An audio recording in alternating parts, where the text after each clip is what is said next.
What's going on, guys? Welcome back to the channel. Got another reaction for you. We haven't done a top 10 in a hot minute, and mostly because I'm just not into some of the topics they cover, which is totally fine. They are a very successful channel for a reason. However, this one I need to see. I absolutely need to see. So if I'm going to watch it, I'm going to watch it with the Saucey fam. Duh. Right? So let's jump into it, man. Top 10 extinct... Can I talk? Can I talk is the question. Top 10 extinct human species you were never supposed to learn about. What? Excuse me. What? So I'm very anxious to jump into this one. Let's check it out, man. If you guys are new here, do me a huge favor. Hit that like button for me and the subscribe button. Join the family, the best family on YouTube, in my humble opinion. I mean, it's a fact, but we'll say opinion for political correctness. Let's check it out. From some of the earliest known human species all the way to us modern humans, the evolution web is tangled and incredibly interesting. Here are the top 10 extinct human species you were never supposed to learn about. Starting off in our number 10 spot, we have Homo Habilis. Alright, starting off this list, we have the Homo Habilis, which is said to translate to meaning handyman. This is a species of humans that evolved in... I'm a Homo Habilis? Well, that's a much nicer name than what they call me. Africa sometime prior to 2 million years ago, so clearly quite some time ago. It is believed that Homo habilis went extinct about 1.5 million years ago. By the middle of the 20th century, it was starting to be accepted that humans first evolved in Africa from an early group of hominins known as Australopiths. Back in 1960, however, a research team in Tanzania found fossils that would sort of confirm this in a way. This fossil was one that sort of fell in the gap between Australopiths and humans as we know them. It was the discovery of Homo habilis, the first true human species to evolve. From what has been found, which is mostly fragmentary fossils, it has been determined that H. habilis seemed to have a brain that was significantly larger than Australopiths and more similar to later human species. It is believed that H. habilis behaved in a human way, like they made stone.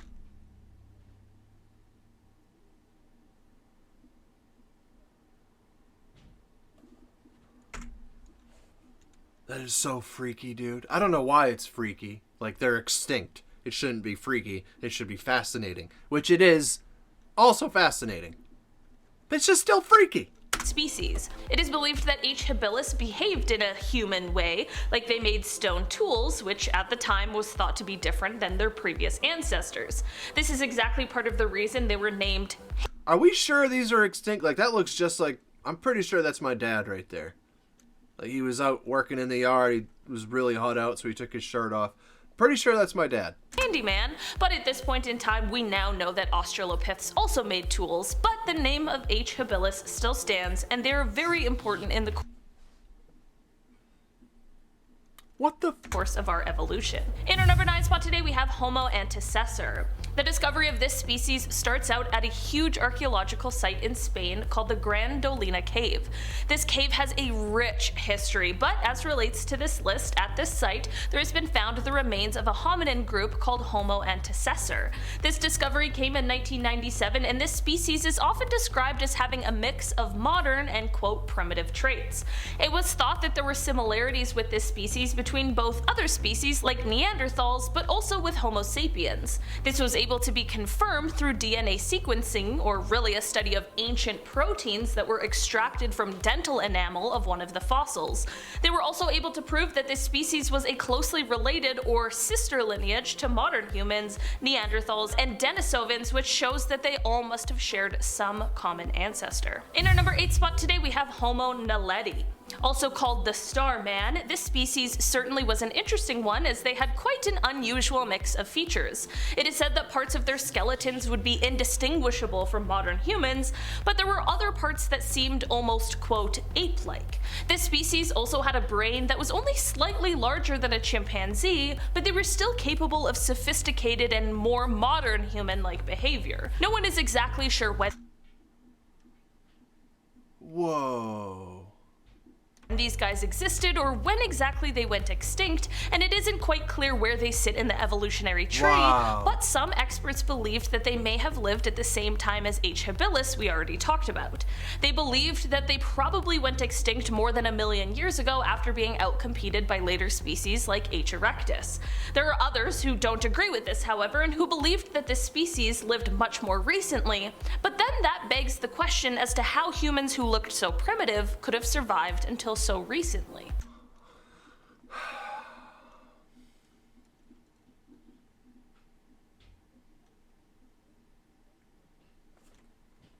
It also makes you wonder if the whole Bigfoot thing is as far-fetched as some people think it is. I don't believe that. I do believe in them.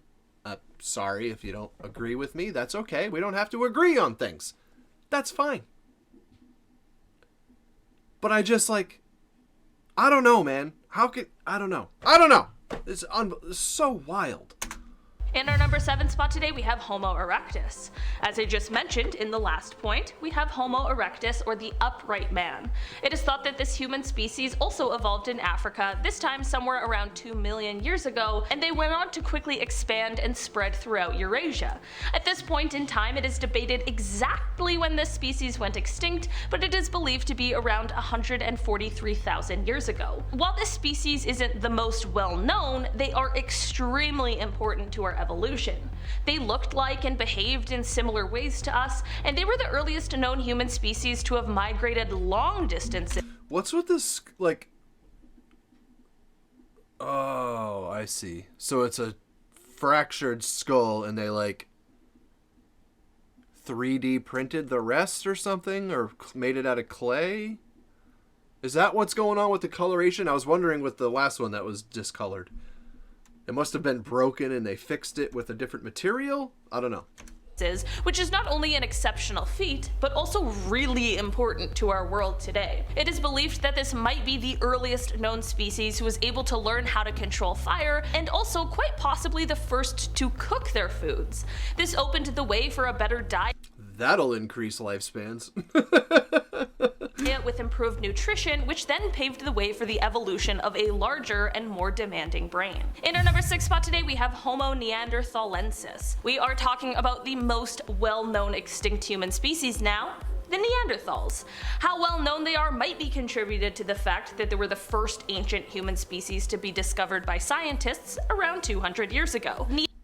Why is Buddy's hand missing? What happened to your hand, my guy?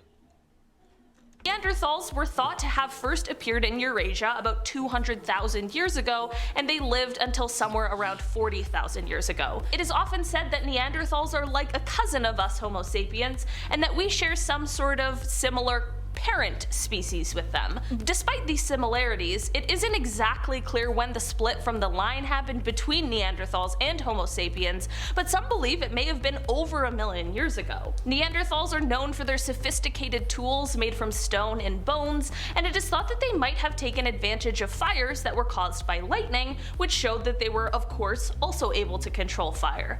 It is thought that Neanderthals also practiced self-medication and that they made art, which only suggests that they might have been more cognitively advanced than people once believed. In our number 5 spot today, we have the Homolonga. That's wild, man. 200,000 years ago? And they were that sophisticated in their thought process and stuff, and their perception of life and their environment. That's insane. That's crazy to think about, man. And here we are in 2022, still killing each other. Good grief.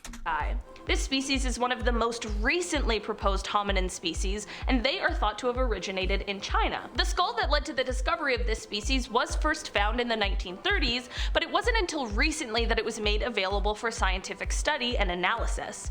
The skull is thought to have come from about 146,000 years ago, and with this new information, it is thought that this skull might have brought forward a quote long-lost sister lineage of Homo sapiens. The eye sockets of this skull are said to be large and blocky, the molars are much larger than ours would be, and the brow ridge is said to be quite sizable. These are all I don't know, man. It still kind of looks like my dad. all considered primitive traits, but what's not primitive is the size of the brain, which is completely comparable to modern humans. This discovery is one that just reminds us how difficult it is to designate a new species with such limited resources available in terms of evidence. At this point in time, it isn't exactly clear where they fit in on the evolutionary tree, but it certainly is quite interesting, and it reminds us how complicated human evolution really is. In our number 4 spot today, we have Homo rudolphensis. So this is a species that has very little evidence. Really just a single specimen. A skull. This specimen, also referred to as KNMER1470, is believed to have come from about 1.9 million years ago. That's okay. So what's happening here? Is that what it is? Is like it's some kind of material to keep the fragments together? That has to be it, right? Or did they die by something getting driven through their skull? I have to believe it's the first one. And it was found in what was once known as Kubifora, but it is now Kenya. The skull was originally thought to be from the species H. habilis, the one we started this list with, but there were a few problems with this classification. Firstly, the brain case of the skull was quite big. H. habilis had brains around 500 cubic centimeters, but this brain case would have allowed for a brain the size of 700 cubic centimeters. This skull also had large teeth and a smaller brow ridge than what would have been seen on the skull of an H. habilis. That's so crazy that we have the technology to do that. That's wild. Also had large teeth and a smaller brow ridge than what would have been seen on the skull of an H. habilis. This is exactly why experts concluded that this skull belonged to a previously unknown species, even accounting for the differences that might have been seen between males and females. Yeah, okay, so that has to be it. That has to be it. He's holding the fragment, the two pieces up there. That must be what it is. Females. That is exactly why this separate species was designated back in 1986. In our number 3 spot today, we have the Denisovans. So this is a group that was discovered in a completely different way than the other species on this list. For most of the other species, we found fossils or remains that showed their distinct differences from other species, and these discoveries gave us very valuable insights into what their lives might have been like and around when they lived, but the discovery of these guys, we have little to no information on their skeletons, their appearance, or how they behaved, but we still know of their existence, and that's all thanks to DNA and genetics information. So basically, researchers found fragments of teeth and bones that were 50,000 years old in a cave in Siberia. Whoa.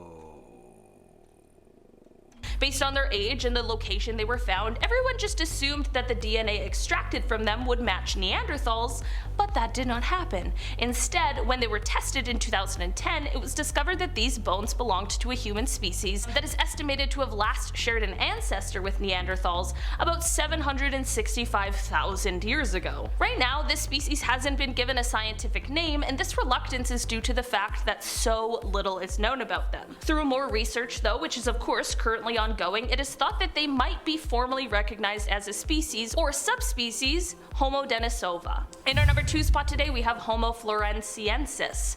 This species is honestly a bit of an evolutionary mystery or puzzle that is super interesting. It is believed that they lived on the Indonesian island of Flores sometime between 100,000 to 50,000 years ago. But okay, to hell with the human species. What is the dragon doing? And why? Why?